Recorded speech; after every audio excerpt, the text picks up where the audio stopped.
विश्वनाथ ओगरदानी त्रिकालदर्शी कैलाशी अविनाशी भगवान शिव, जिनकी पुनीत पावन शिव महापुराण की कथा संपूर्ण विश्व के कल्याण हेतु बाबा देवादिदेव महादेव की कृपा से आप और हम कुबेरेश्वर बाबा की पवित्र भूमि से श्रवण कर रहे हैं। आज कथा का विराम दिवस है। रुद्राक्ष महोत्सव 2024 7 मार्च से 13 मार्च तक आयोजित किया गया, जिसका आज विराम दिवस है। भावों से आनंद से ये पवित्र शिव महापुराण की कथा जो 7 दिवस से लगातार चल रही है, ये सीताराम जी सोमानी, स्वर्गीय भवरी देवी सोमानी जी की स्मृति में सोमानी परिवार सूरत से हैं जी, स्वर्गीय रघुवीर सिंह जी तत्व ओगरदानी त्रिकालदर्शी कैलाशी अविनाशी भगवान शंकर, जो संपूर्ण विश्व का कल्याण करने वाले हैं, ऐसे देवादिदेव महादेव भगवान शिव कुबेरेश्वर बाबा की यह पवित्र भूमि, जहां कंकर शंकर के रूप में विराजमान है। इस पवित्र धरा पर आप जहां तहां बैठकर भगवान शंकर की विरल कथा को श्रवण कर रहे हैं और भगवान शिव की विरल भक्ति को प्राप्त कर रहे हैं। और ये भरोसा, ये विश्वास मानकर चलना कि इस धरा पर जो भी आया है वो खाली नहीं गया है।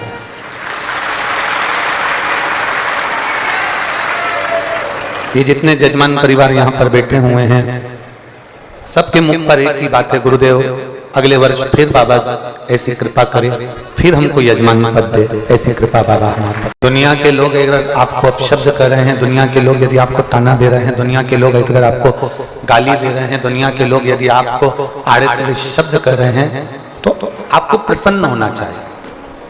कारण बमोल के पेड़ पर कोई पत्थर नहीं मारता, जितने भी मारते हैं फलदार वृक्ष पर ही लोग पत्थर मारते हैं। आप में कुछ क्वालिटी अच्छी होगी, कुछ गुण अच्छा होगा, कुछ आपका रुतबा अच्छा होगा, कुछ भगवान ने आपको अच्छा दे रखा होगा, आप में कुछ अच्छा होगा, इसलिए लोग आपको ताना देते हैं। जो फलदार वृक्ष है ना, जिसमें फल होता है ना, उसी के ऊपर पत्थर मारा जाता है। जिसमें कुछ भी नहीं उसको कौन मारे। और जितने इस कुबेरेश्वर बाबा की धरा पर बैठकर कथा को सुन रहे हैं और लाइव आस्था चैनल के माध्यम से फेसबुक यूट्यूब पर कथा को श्रवण कर रहे हैं, जितने अपने अपने घरों में रहकर या इस पंडाल में बैठकर जहां तहां बैठकर इस कथा को सुन रहे हो, ये अंदाजा लगा कर रखना कि तुम साधारण नहीं हो, तुम फलदार वृक्ष हो, इसलिए थोड़ा सुनना पड़ता। तुम फलदार वृक्ष हो, साधारण वृक्ष नहीं हो। संसार में जन्म लेने वाला एक भी मनुष्य कोई साधारण नहीं होता। आप अपनी क्वालिटी को निखारने का प्रयास करें। मेरे भोले बाबा ने अगर तुम्हें संसार में जन्म दिया है, हमने पहले भी कहा कि एक पति पत्नी अपने कमरे के अंदर जिस कक्ष में सोते हैं उसमें कबाड़ा नहीं रखते, उसमें अटाला नहीं रखते। पति पत्नी जिस कक्ष में सोते हैं, जिस कमरे में सोते हैं, उसमें अटाला नहीं रखते, उसमें कबाड़ा नहीं रखते, उसमें व्यर्थ का सामान नहीं रखते। उसी तरह ये पृथ्वी पूरी मेरे भोलेनाथ की है, तो भोलेनाथ भी इसमें कबाड़ा नहीं रखते, इसमें अच्छों को ही रखते। बोल बम का नारा है। यहाँ भोले बाबा अगर किसी को रखा है संसार सागर में, मृत्यु सागर में, तो कोई कबाड़ा नहीं रखा, उसने अच्छा रखा। और हम फिर कहेंगे, अगर आप कुबेरेश्वर बाबा के धाम में आए हो, बाबा के दर्शन करने के लिए आए हो, कंकर शंकर पूजन करने के लिए आए हो, आप रुद्राक्ष महोत्सव में आए हो, चाहे रुद्राक्ष उत्सव के बाद में या पहले कभी भी आप बाबा के दरवाजे पर पहुंचे हो, तो ये समझ लेना कि बाबा कंकर शंकर की इस भूमि पर कुबेरेश्वर धाम में वही पहुंचता है जिसको भोलेनाथ दोनों हाथों से देना चालू करता है। जिसको देना चालू करेगा उसको ही बुलाया गया है, उसी को बुलाया जाता है, बुलाता ही नहीं है।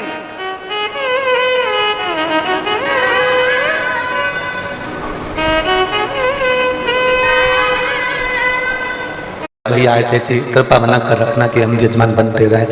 वो धुलिया वाली बहन आई थी, वो कह रही थी आप ऐसी कृपा करना। हम पति सोचता है पत्नी तो मेरे पाँव की, मैं काय को बोलूं। आज के जमाने में व्यक्ति सोचता है पत्नी तो हमने कह दिया पानी लाओ, पानी ला कर दे दिया, चाय बनाओ, चाय बना कर ला के दे दी, ये कर दो, वो कर दे दिया, जो तुमने बोला उसने कर दिया। अब एक दिन उसको जरूरत पड़ गई, वो 7 दिन 5 दिन रजो धर्म से आ गई और उसने तुमसे कह दिया 1 लोटा पानी ला दोगे क्या? इतनी देर में तो तेरे बाप का नौकर, तेरे बाप का नौकर। फिर वो बोलती भी नहीं, उसने अपने बच्चों से कह दिया जाओ ला, सास से कह दिया जा, ससुर से कह दिया, किसी दूसरे से कह दिया, देवर जेठ से कह दिया, जेठानी। केवल कथा तक ये समझदारी मत रखना। घर जाने के बाद भी यहां से ऐसे जाना, वहां जाने के बाद घर के लोगों को भी लगे जब से कुबेरेश्वर धाम से आई है बदली बदली दिख रही है, थोड़ी सी बदली सी दिख रही है। यहां से जाने के बाद सिर पे पल्लव लेके पति भी सोचेगा हर साल चले जाएगा। इतने संस्कार आ गए 7 दिन में, इतनी थोड़ा बदलाव अपनी जिंदगी में दिखना चाहिए। मालूम पड़े कथा में से गए जैसे थे वैसे की वैसे ही रह गए तो घर के लोग भी कहेंगे गई काहे को, ठीक करो, सम्मान दो। उनको भी लगना चाहिए कंकर शंकर की धरा से महादेव की भूमि से आई है तो सम्मान करना सीखी है। और पतियों से निवेदन है यहां से जाने के बाद तुम्हारे मुख से अपशब्द ना निकले, ताने ना निकले, थप्पड़ नहीं, हाथ नहीं, हेल्प का हाथ बढ़ाओ, सहयोग का हाथ बढ़ाओ। ला मैं कुछ कर देता हूं, ला। अब दुनिया के लोग कहेंगे क्यों जोरू का गुलाम है क्या? तो कह देना तेरी लुगाई का गुलाम बन जाऊं, बोल तो सही, मैं तो तैयार। जवाब तो दो ना तुम उसको। लोग कुछ भी कहते, तुम अपनी मस्ती में रहो। सबसे वो कहते हैं रविवार होता है, सोमवार होता है, मंगलवार होता है, बुधवार होता है, गुरुवार शुक्रवार होता है। हम कहते हैं इन 7 बार में सबसे बड़ा बार परिवार होता है। इन 7 बार में भी सबसे बड़ा बार होता है अपना परिवार। और अगर उसमें भी आप सुख से नहीं रह सके तो आपका जीवन व्यर्थ।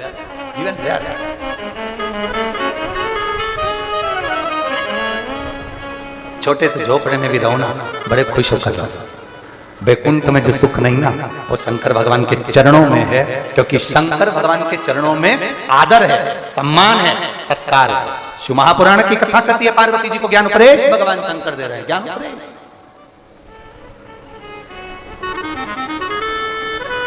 और वही उपदेश आपकी जिंदगी की सार्थकता, वही उपदेश आपके जीवन का आनंद। शिव कथा कर रही है।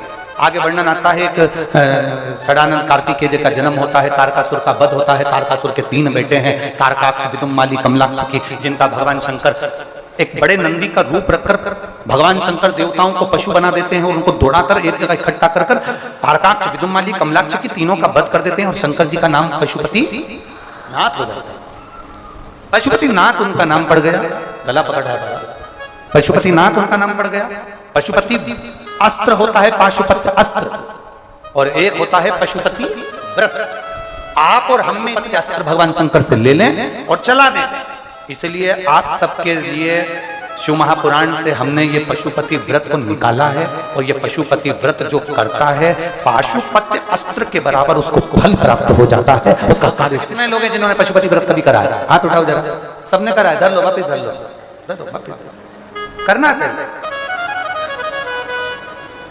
करना चाहिए। व्रत जरूरी है, पशुपति व्रत। अगर आपको लग रहा है कि आप तकलीफ में, आप कष्ट में हो, आपको लग रहा है कि मेरे को यह काम होना है, पशुपति व्रत जरूर करो। कितने दिए लगते हैं? जम के बोलो जरा, तुम्हारी पड़ोसन को भी सुनाई दे जाए। कितने? 6। मंदिर में जाकर सुबह के समय पूजन करो, पूजन की थाली को वापस लेकर आ जाओ, उस थाली को शाम को फिर लेकर जाओ। 6 दिए प्रसाद लेकर जाओ। जो सामग्री बनाई मीठे की, तुमने हलवा बनाया, खीर बनाई, रबड़ी बनाई, लड्डू बनाया, पेड़ा बनाया, खिरान बनाया, जो बनाया वो लेकर जाओ। जाते से सबसे पहले 5 दिए, 6 दियों को जमीन पर रख दो, उसमें से 5 दिए प्रज्वलित कर दो, जला दो।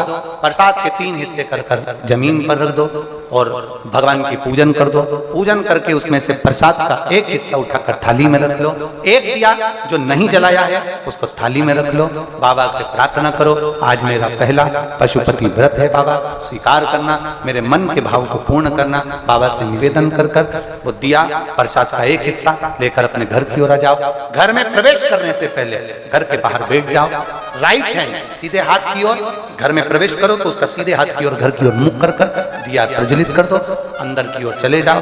भोजन करने से पहले जो प्रसाद का एक हिस्सा लेकर आए हो पहले वो खाओ, उसके बाद भोजन करो। भोजन में तुम सादा भोजन जो तुम्हें लेना है वो ले सकते हो। उसमें ऐसा नहीं है कि मीठा ही मीठा खाना पड़ेगा। आजकल लोगों ने पशुपतिनाथ के व्रत को भी ढोंग प्रपंच जैसा बना दिया, किसी के यहाँ मत जाना, ऐसा मत करना, वैसा मत करना। नहीं, तुम तो प्रेम से करो। जिस व्रत में तुम भगवान के मंदिर नहीं जा सकती, जिस व्रत में तुम कहीं शादी ब्याह में चली गई और व्रत को नहीं कर पाई, अगला करना कितने हैं? 5। 5वां व्रत हो 108 या तो बेलपत्र, फूल की पंखड़ी, चावल के दाने, मूंग के दाने, कुछ भी 108 सामग्री लो, एक श्रीफल लो, भेंट लो, बाबा को नमन कर कर, प्रणाम कर कर, उनकी आराधना कर कर समर्पित करो। शाम के समय पर अपना वही दिया वापस ले आओ, प्रसाद वापस लाओ, फिर वही दिया 5 6 नंबर का दरवाजे पर लगाओ, अंदर जाओ और प्रसाद को पाओ और फिर भोजन करो। देव अधिदेव महादेव आपके मन के मनोरथ पूर्ण जरूर करेगा, ये निश्चित है। शिव कृपा करेंगे, ये निश्चित है। आगे वर्णन आया, पाशुपति व्रत का वर्णन करते हुए भगवान देवादिदेव महादेव का सुंदर संवाद वर्णन करता है। तुम रुका जी चंचुला देवी को बड़े आनंद के साथ में 12 ज्योतिर्लिंग का स्मरण करा। 12 ज्योतिर्लिंग की कथा।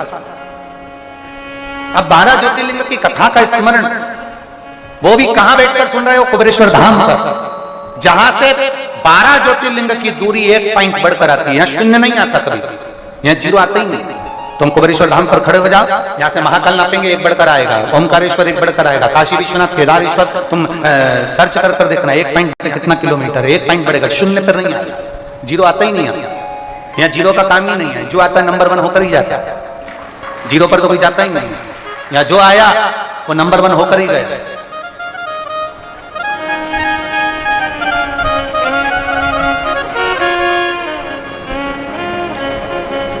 उसके दरवाजे तक जो पहुंचा वो शून्य पर नहीं आया, वो 1 2 3 4 बढ़ता हुआ गया। पर लोग समझ नहीं पाते, बाद में जब शून्य पे आते तब भगवान का भजन करने को ना जाओ। ज्योतिर्लिंग का वर्णन किया, रिटर्न बढ़ाओ। ज्योतिर्लिंग का वर्णन किया, प्रथम ज्योतिर्लिंग के रूप में सोमनाथ जी का वर्णन भगवान शंकर बड़े भावों के साथ में तुम रुका जी चंचुला देवी को कर रहे। चंद्रदेव को काया का रोग हुआ, काया के रोग से भगवान शंकर ने मुक्त किया, भगवान सोमनाथ जी के रूप में विराजमान हुए। अगला वर्णन आया है श्री मल्लिकार्जुन का, भगवान षडानंद कार्तिकेय बाबा